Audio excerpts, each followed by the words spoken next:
Menantu Ebi Abadi iaitu Ahmad Aslam tampil membuat permohonan maaf secara terbuka terhadap pelakon berkenaan pada Khamis.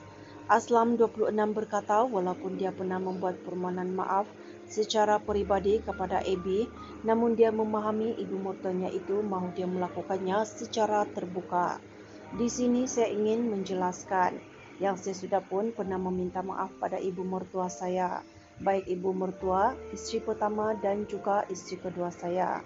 Tetapi disebabkan ibu mertua saya mungkin ingin saya memohon maaf secara terbuka di publicity platform media. Dengan rendah hati, di sini saya ingin memohon maaf kepada semua pihak, terutama ibu mertua saya, Ebi Abadi, kerana banyak perkara telah saya lakukan yang sangat berat katanya.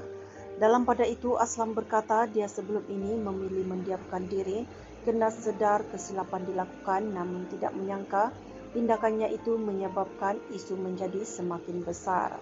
Saya jarang bersuara, dikenakan saya di tempat dan kedudukan saya bersalah. Saya akui saya bersalah, tapi ada masa diam itu bukan lagi pilihan. Saya akui saya banyak melakukan kesilapan pada semua pihak.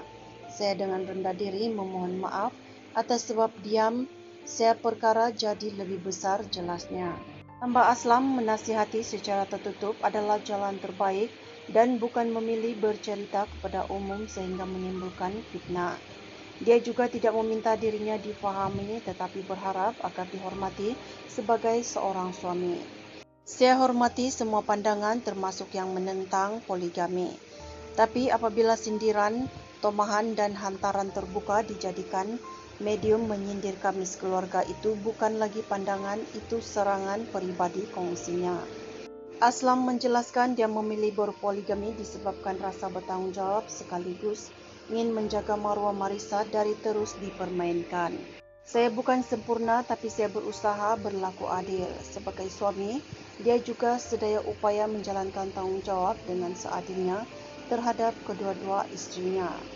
Ya, saya memilih untuk berpoligami dan ya, saya berkahwin secara senyap, bukan kerana suka-suka tetapi kerana keadaan yang memerlukan. Begitu, saya tahu risiko dan beban yang datang bersamanya.